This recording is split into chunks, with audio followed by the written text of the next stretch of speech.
चेलों के बारे में। चेलों को लेकर हमारे मन में कई तरह के सवाल आते हैं, पर जो सवाल सबसे ज्यादा आता है वही है कि चेलों की मृत्यु कैसे हुई, या जिसे हम शहीद होना भी कहते हैं। और आज हम इसी विषय पर बात करेंगे, तो चलिए शुरू करते हैं।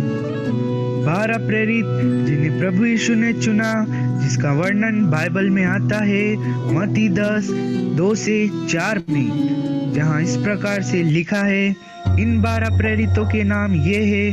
पहला शमौन जो पतरस कहलाता है, और उसका भाई अंद्रियास, जब्दी का पुत्र याकूब और उसका भाई यूहन्ना, फिलिपुस और बरतुलमै, थोमा और महसूल लेने वाला मत्ती, हल्फई का पुत्र याकूब और तद्दे, शमौन कनानी और यहूदा इस्करियोती जिसने उसे पकड़वा भी दिया। पतरस, योना का पुत्र शमौन जो पतरस कहलाता है।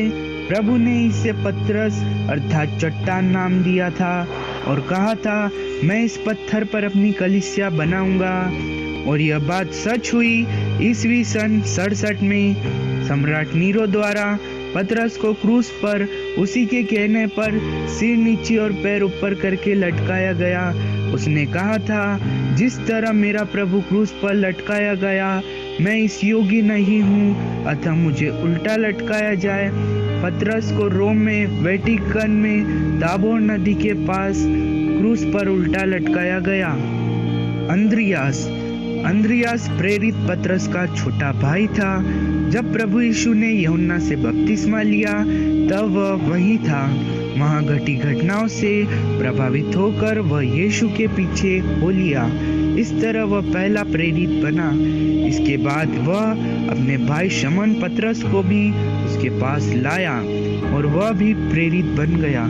अंद्रियास को यूनान में ईस्वी सन 60 में एक आकार के क्रूस पर बांधकर मारा गया। उस पर पथराव भी किया गया, जहां 2 दिन बाद उसकी मृत्यु हुई। जब्दी का पुत्र याकूब यूहन्ना का बड़ा भाई था और जब्दी का पुत्र था। इसकी माता का नाम सलोमी था। यह भी मछुआरा था। इसकी माता क्रूसीकरण के बाद प्रभु यीशु की देह पर सुगंधित वस्तुएं लाने वाली महिलाओं में से थी। जेलों में शहीद होने वाला यह याकूब सबसे पहला था। यह यरूशलेम में प्रचार करता था। इसी दौरान रोमी सम्राट हेरोदेस अग्रिप्पा ने ईस्वी सन 44 में इसे यरूशलेम के मंदिर के कंगूरे पर खड़ा करके तलवार से सिर काटकर कई फीट नीचे फेंकवा दिया था। यह वही कंगूरा था जिस पर प्रभु यीशु की परीक्षा शैतान ने ली थी। यूहन्ना जब्दी का पुत्र मछुआरा था। यह चेलों में सबसे छोटा था और प्रभु यीशु का प्रिय भी था। प्रेरित याकूब इसका बड़ा भाई था। यूहन्ना पतरस के साथ रोम गया था। वहां उसके प्रचार से क्रोधित होकर उसे मारने के लिए खोलते हुए तेल के कड़ाहे में डाल दिया गया, पर वह आश्चर्यजनक तरीके से बच गया। इस स्थान पर आज एक चर्च बनाया गया है। एक मान्यता यह भी है कि रोम में ही यूहन्ना को जहर से भरा प्याला दिया गया था, पर जब यूहन्ना ने प्याला हाथ में लिया तो जहर गायब हो गया और प्याले में एक सांप दिखाई दिया। इसी यूहन्ना का प्रतीक चिन्ह भी प्याला और उसमें एक सांप बताया गया है। पतमस टापू पर यूहन्ना को काले पानी की सजा दी गई। उसके बाद उसे छोड़ दिया गया। वहीं पर यूहन्ना ने प्रकाशित वाक्य भी लिखा। पतमुस टापू से काले पानी की सजा से छोड़ देने के बाद लगभग 100 वर्ष की आयु में उसकी मृत्यु हुई। केवल इस ही प्रेरित की स्वाभाविक मृत्यु हुई। फिलिपुस गलील का निवासी था। अंद्रियास प्रभु का पहला चेला था, तो फिलिपुस को दूसरा चेला बनने का गौरव प्राप्त हुआ। फिलिपुस स्वर्गारोहण के बाद रूस गया। वहां 20 वर्ष तक प्रचार करने के बाद वह फ्रीगिया गया। वहां प्रचार का विरोध करने वालों ने ईस्वी सन 80 में फिलिपुस को क्रूस से बांध दिया और उस पर पथराव भी किया गया, जिससे उसकी मृत्यु हो गई। बरतुलमै, इसका नाम नतानिएल, जिसे नथानिएल भी कहा जाता है, बरतुलुमई गलील के काना नगर का निवासी था। बरतुलुमई का सुसमाचार मिला, जिसके अनुसार बरतुलुमई ने भारत में भी प्रचार किया। इसने मत्ती रचित सुसमाचार का इब्रानी भाषा में भी अनुवाद किया, जिसे वह भारत लाया। एक मान्यता के अनुसार बारबूस राजा की आज्ञा से आर्मीनिया में ईस्वी सन 71 में बरतुलुमई को जीवित चमड़ी उतारकर क्रूस पर चढ़ाया गया और वहीं मृत्यु हो गई। थोमा को दिदुमुस भी कहा जाता है। थोमा ने मध्य पूर्व में पहले प्रचार किया, फिर इडिसा से भारत आया। यहाँ वह ईस्वी सन 49 में पहुंचा और बहुत प्रचार करके 7 चर्च स्थापित किए। थोमा ने भारत में जमकर प्रचार किया। थोमा ने उत्तर भारत, पंजाब और सिंध तक प्रचार किया। थोमा के प्रचार से तंग आकर कुछ लोगों ने ईस्वी सन 52 में उसे मैलापुर की पहाड़ी पर भाले से मारा। थोमा के शव को इडिसा ले जाया गया, जहां उसे दफनाया और उस स्थान पर आज एक चर्च बनाया गया है। मत्ती ने अनेक देशों में जमकर प्रचार किया। एलेक्जेंड्रा के क्लेमेंट के अनुसार मत्ती ने 15 वर्ष तक प्रचार किया। एक लेखक का मानना है कि मत्ती की शहादत नहीं हुई, पर अन्य लेखक मानते हैं कि शहादत इथियोपिया में हुई। अन्य प्रमाणों के अनुसार ईस्वी सन 60 में प्रचार के दौरान मत्ती को इथियोपिया में तलवार से मार डाला गया। याकूब प्रेरित मत्ती का भाई और हल्फई का पुत्र, गलील के कफरनहूम का निवासी था। इसकी माता का नाम मरियम था। बाइबल में इसका वर्णन बहुत कम है। इसके बारे में यह कहा जाता है कि याकूब से दुश्मनी रखने वाले एल्विनस ने इसके विरुद्ध षड्यंत्र रचा। उसने याकूब को आमंत्रित किया कि वह यरूशलेम के कंगूरे पर प्रचार करे, ताकि सब लोग सुन सके। जब वह खड़ा हो गया, तब उससे कहा गया, क्रूस और यीशु मसीह के बारे में प्रचार करे। तब वह बोलने लगा। तब लोगों ने उसे कंगूरे से नीचे फेंक दिया, परंतु वह मरा नहीं, और उस पर लोगों ने उसे पथराव करके उसे मार डाला। याकूब पर एक मान्यता यह भी है कि हेरोदेस अंतियास के शासनकाल में ईस्वी सन 54 में शहीद हुए। यहूदा थद्देयुस, इसका नाम मत्ती में तद्दे आता है। इसका नाम सुसमाचार में शमौन के साथ आता है। माना जाता है कि यह दोनों अच्छे मित्र थे। यहूदा थद्देयुस आर्मीनिया के शहर में ईस्वी सन 50 में प्रचार करते हुए शहीद हुए। अरारत शहर में इसे तीरों से मारा गया। अरारत शहर पहले सीरिया में था, जिसके पहाड़ पर जल प्रलय के बाद नूह का जहाज रुका था। शमौन कनानी इसलिए कहते हैं कि शमौन पतरस से अलग पहचान के लिए इसे कनानी कहते थे। माना जाता है कि जब यह प्रेरित बना तब इसकी उम्र 40 रही होगी। यह ब्रिटेन भी गया, सभी स्थानों पर आश्चर्य कर्म भी किए और अनेक कष्ट भी सहे। यह मेसोपोटामिया भी गया है। मिस्र का कॉप्टिक चर्च मानता है कि पासिया में प्रचार के दौरान शहीद हुए। इसे क्रूस पर टांग कर मारा गया। यहूदा इस्करियोती, यह वही यहूदा इस्करियोती है जिसने प्रभु को 30 चांदी के सिक्कों में बेच दिया था। प्रभु यीशु को पकड़वाने के बाद इसे जब पछतावा हुआ, तब इसने जाकर 30 सिक्के महायाजक को दे दिए। पर जब महायाजक ने मना कर दिया, तो इसने यरूशलेम शहर के बाहर जाकर एक पेड़ पर फांसी लगा ली और मृत्यु हुई। दोस्तों, प्रेरितों की मृत्यु कैसे हुई?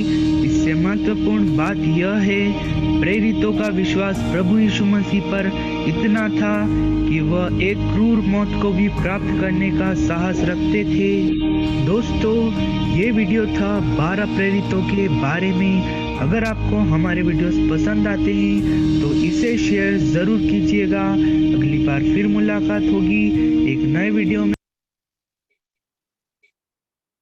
हेलो जी स्टूडेंट्स, होप कि आपको कुछ समझ आया होगा। इसमें लिखा हुआ है कि जब खुदा यीशु मसीह ने अपनी इलानिया ज़िंदगी का आगाज़ किया और मुनादी करना और ये कहना शुरू किया कि तौबा करो क्योंकि आसमान की बादशाही नज़दीक आ गई है। ये खुदा यीशु मसीह ने जब अपनी ज़िंदगी एलानिया ज़िंदगी का आगाज़ किया है, तो इन अल्फाज से जो ना उन्होंने अपना आगाज़ किया कि तौबा करो क्योंकि आसमान की बादशाही नज़दीक आ गई है।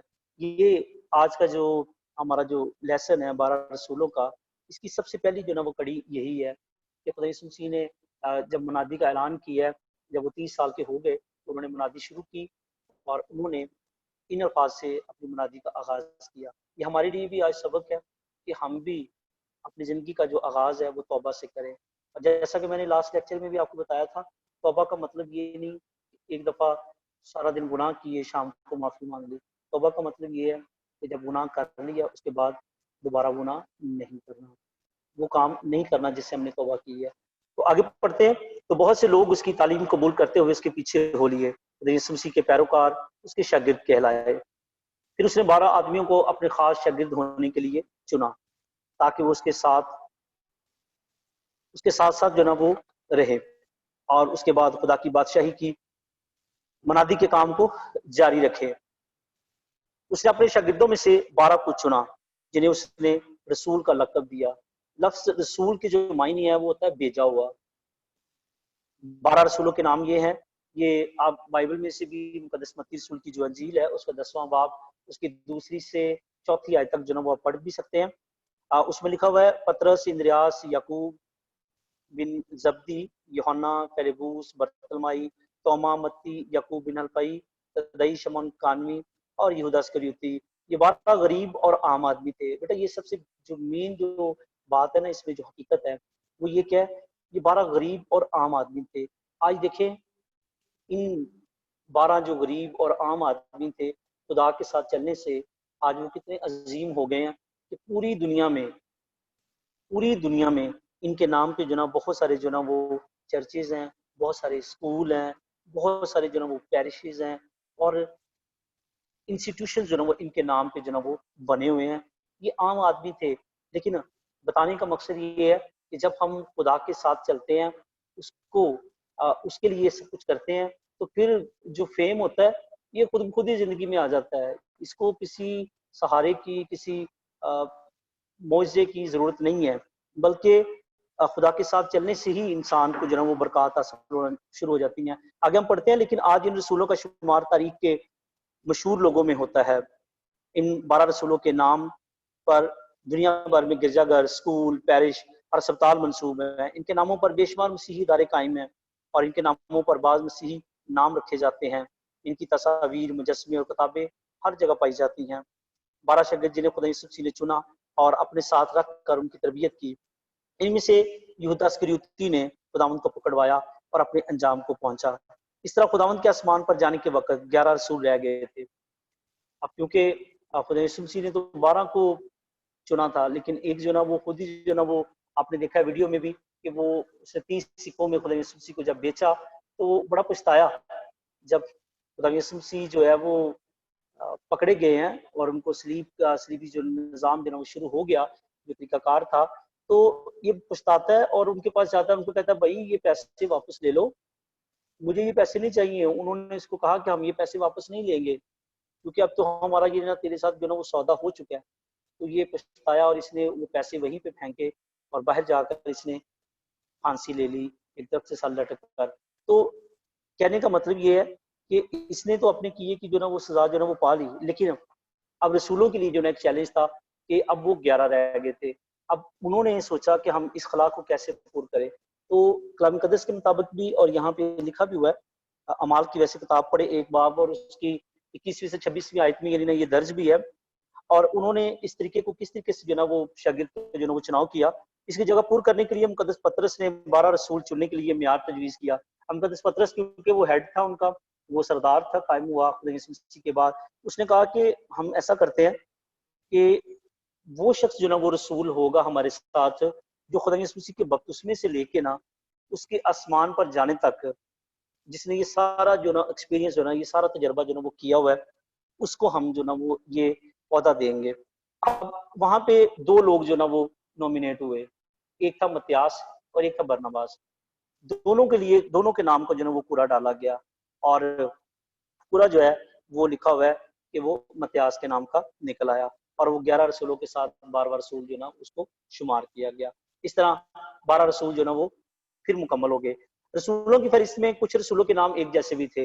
यहाँ पे ये चीजें भी जरा गौर से जरा ना आप लोगों ने सीखनी है और ध्यान देना है। दो शमौन थे, एक शमौन पतरस था और एक शमौन कानवी था। इसको जो शमौन कानवी था इसको शमौन गयूर भी कहा जाता है, क्योंकि हमने लास्ट जो चैप्टर था उसमें हमने 6 फिरकों के बारे में पढ़ा था, और उसमें आखिरी जो फिरका हमने पढ़ा था वो गयूर ही था। और जो शमौन कानवी था इसका जो ताल्लुक था वो शमौन गयूर जो फिरका था उसी से था, और ये रोमी हुकूमत से यहूदियों को छुटकारा दिलाना चाहता था, उनको रहाई दिलाना चाहता था। इसलिए ये खुदा यीशु मसीह के साथ जो ना वो शामिल हुआ कि कल को जब खुदा यीशु मसीह बादशाह बनेगा तो मैं अपनी कौम को जो ना वो क्या करूंगा, आजाद करा दूंगा। लेकिन खुदा यीशु मसीह की बादशाही जो है आपको पता है वो जमीनी बादशाहों की तरह नहीं थी, बल्कि उसकी जो बादशाही है वो आसमानी बादशाही है। अब क्या हुआ, ये दो नाम जो ना वो एक जैसे आ गए, शमौन पतरस और शमौन गयूर या शमौन कानवी। दूसरा जो ना, दो रसूलों के नाम याकूब थे, एक याकूब जब्दी का बेटा और दूसरा यूहन्ना रसूल का भाई। ये दो जो ना वो याकूबी थे, दो शमौन थे, दो याकूब थे। इसी तरह दूसरा याकूब बिन हल्फई था। यहूदा भी दो थे, एक यहूदा याकूब का भाई और दूसरा यहूदा अस्करियोती था। इस तरह ये 6 नाम जो ना वो एक जैसे आपको मिले, दो शमौन है, दो याकूब और दो ही यहूदा। कई रसूलों के नाम एक से जायद भी थे, जैसे मुकद्दस मत्ती था, उसका जो दूसरा जो नाम था वो लावी था, उसको जो लोग है वो लावी के नाम से भी जानते थे। वो रोमी हुकूमत के लिए मैसूल लिया करता था। 12 रसूल खुदा यीशु मसीह के मुर्दों में से जिंदा होने के गवाह थे। अपने जी उठने के बाद खुदा यीशु मसीह ने बहुत सी दलीलों से उनको सबूत दिया कि दुख सहने के बाद भी वो जिंदा है। उसने रसूलों को हुक्म में रिसालत देते हुए कहा कि तुम जमीन की इंतहा तक मेरे गवाह होंगे। रसूलों ने इब्तदाई कलीसिया में तारीखी दलाइल पेश करते हुए एक अहम किरदार अदा किया कि यीशु मुर्दों में से जिंदा हुआ है, हमारे ईमान की बुनियाद उनकी गवाही पर कायम है। जो रसूल थे, आपने ये वीडियो में भी देखा है कि उन्होंने अपनी मौत की परवाह नहीं की, अपने आप को इस बात से नहीं डरे, क्योंकि उन्हें पता है कि ये जो जिंदगी है ये तो चंद लम्हों के लिए, चंद सेकंड्स के लिए, चंद जो ना वो दिनों के लिए, महीनों के लिए, सालों के लिए है।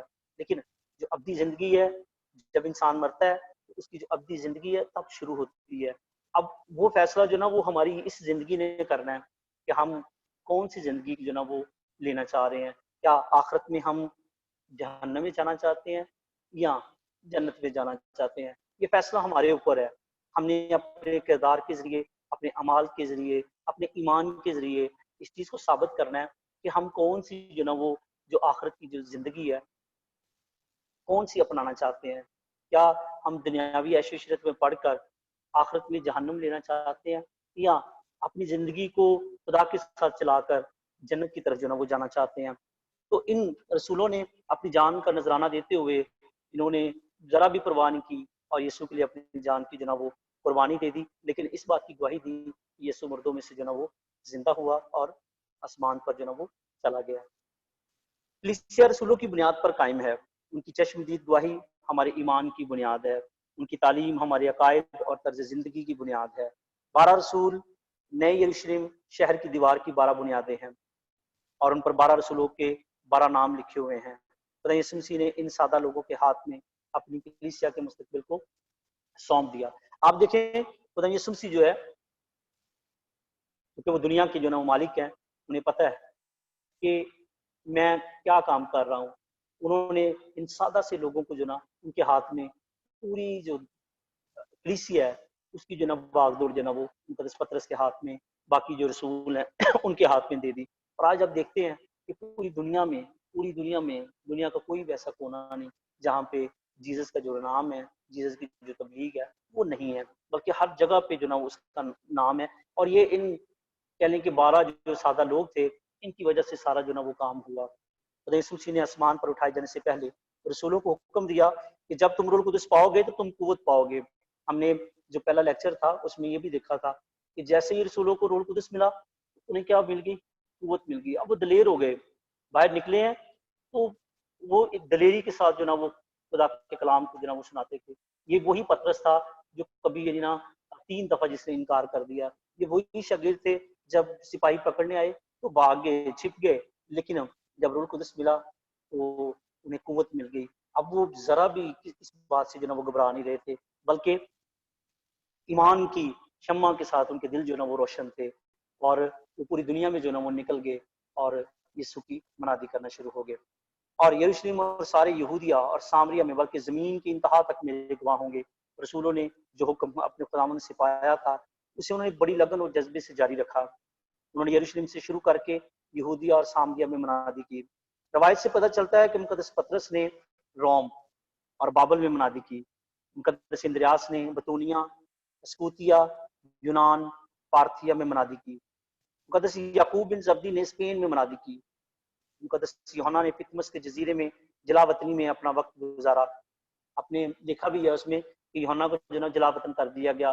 उसने काले पानी का वर्ड जो ना वो यूज किया कि वहां पे उसको जो ना वो भेज दिया गया।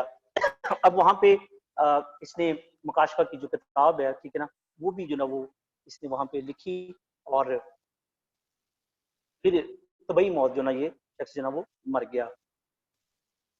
उसके बाद फिर वो इफिसस में रहा और उसने स्मरना, परगामस, सारदीस, फिलदिल्फिया और लाजिकिया और त्यात्रा में कलीसियाएं कायम की। कैलिबूस ने पर्जा में मनादी की।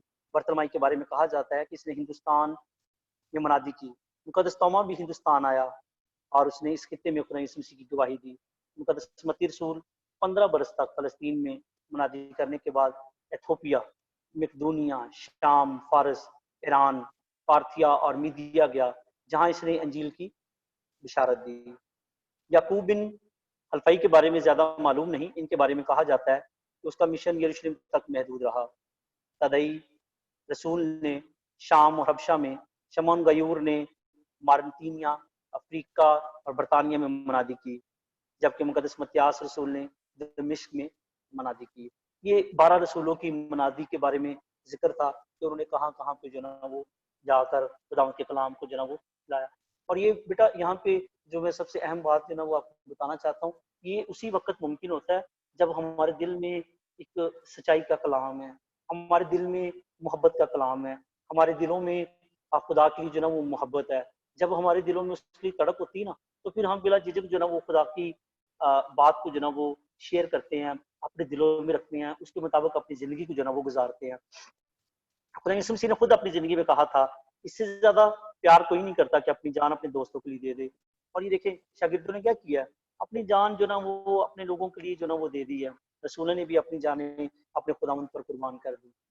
ये था लव उनका, ये थे रूह कुदस की जो उनको कुव्वत मिली थी, क्योंकि उन्हें पता चल गया था कि ये जिंदगी तो बिल्कुल आर्जी सी जिंदगी है, इसने आज नहीं कल खत्म हो ही जाना है। लेकिन आज देखो उनको शर्फ क्या हासिल है कि रोजे क़यामत में वो लिखा हुआ है कि यरूशलेम की जो 12 दीवारें हैं, उनके ऊपर उनके नाम जो ना कंधा है, और वो पूरी दुनिया का जो ना वो इंसाफ जो ना वो करेंगे। उन्होंने अपने खुदावंद के नाम की खातिर बहुत दुख सहे। खुदा यीशु मसीह ने उन्हें इसके बारे में पहले से बता दिया था कि अगर तुम दुनिया के होते तो दुनिया अपनों को प्यार करती, लेकिन चूंकि तुम दुनिया के नहीं हो, बल्कि मैंने तुम्हें दुनिया में से चुन लिया है, इस वास्ते दुनिया तुमसे कीना रखती है। दुनिया ने उनसे कीना ही नहीं रखा, बल्कि उन पर जुल्म किया। ये खुदा यीशु मसीह ने साफ लफ्जों से कह दिया। जब वो हमारी जिंदगी में आता है ना, तो हम नहीं बल्कि वो हमें चुनता है। हमारी तो इतनी कह लें कि बसात ही नहीं है, हमारी तो इतनी औकात ही नहीं है कि हम उसको चुन सके, बल्कि उसका फजल होता है हमारे ऊपर, तो हम चुने जाते हैं। उसकी बरकत आती है तो हम चुने जाते हैं। उसके बगैर एक पत्ता भी जो है वो हिल नहीं सकता। ये उसकी कुदरत है, वो जो चाहता है वो करता है। इसलिए खुदावंद से दुआ किया करें कि खुदा जो ना वो अपने फजल के तहत आपको चुने, आप पे अपने कर्म की निगाह करे। फिर यकीन करें कि किसी भी किस्म की कोई वबा आ जाए, कोई मुसीबत आ जाए, कोई परेशानी आ जाए, आप हमेशा जो ना महफूज रहते हैं। हम लास्ट पैराग्राफ भी जो ना वो 1 मिनट में जो ना वो मैं पढ़ लूंगा 2 मिनट में, ताकि ये चैप्टर खत्म हो। कल हम इसकी एक्सरसाइज करेंगे। फिर मुकद्दस पतरस को रोम में उल्टी सलीब दी। मुकद्दस इंद्रियास यूनान में कैद रहा, फिर उसे अंग्रेजी के हरफ एक्स नुमा सलीब पर मसलूब किया गया। मुकद्दस याकूब बिन जब्दी का हेरोदिस अग्रिप्पा के हुक्म से सर कलम कर दिया गया। यूहन्ना रसूल वाहिद रसूल है जो तबई मौत मरा। मुकद्दस कैलिबूस को कोड़ों से मारा गया, कैद में डाला गया और बाद में उसे सलीब दी गई। बर्तलमाई की पहले छुरियों से खाल उतारी गई, फिर उसका सर कलम कर दिया गया। मुकद्दस तोमा को हिंदुस्तान में ब्राह्मणों ने नेजों से शहीद कर दिया। मुकद्दस मत्ती को कुल्हाड़ी से मारा गया। हम इन अजीम लोगों की कदर करते हैं जिन्होंने अपने ईमान की खातिर इस कदर दुख और तकलीफें बर्दाश्त की, अपने ईमान की खातिर दुख सहना और मौत को भी गले लगाने के लिए तैयार रहना, ये उनकी सच्ची गवाही का सबूत है। कोई झूठ की खातिर अपनी जान नहीं देता। उनकी सच्ची गवाही ये थी कि खुदा यीशु मसीह हमारे प्यार की खातिर इस दुनिया में आया, उसने हमारी खातिर दुख सहा, मसलूब किया गया और तीसरे रोज मुर्दों में से जिंदा हुआ। उनको दौलत और दुनियावी इख्तियार अपने मकसद से ना रोक सका। जो वाकयात उन्होंने अपनी जिंदगी में देखे और सुने थे, वो उनका इनकार कैसे कर सकते थे। इन 12 रसूलों की जिंदगियों से हम सीख सकते हैं कि खुदा यीशु मसीह पर ईमान इंसानों की जिंदगियों को बदलने की कुदरत रखता है। हम इन सादा हस्तियों से ये सीखते हैं कि वो अपने खुदावंद के साथ कितने वफादार रहे और अब हमारे वफादार रहने का वक्त है। प्यारे बच्चों, ये चैप्टर जो है 12 रसूलों का था और इसमें जो आखिरी जो 2 लाइनें हैं वो बहुत ही ज्यादा जो है वो तकवीत का बाइस है कि इन सादा लोगों की जिंदगियों से हमें क्या सबक मिलता है। जैसे वो वफादार रहे, हमें भी जरूरत है कि हम अपने खुदावंद के साथ जो है वो वफादारी के साथ जिंदगी गुजारें। और वो वफादारी क्या है? वो वफादारी ये है कि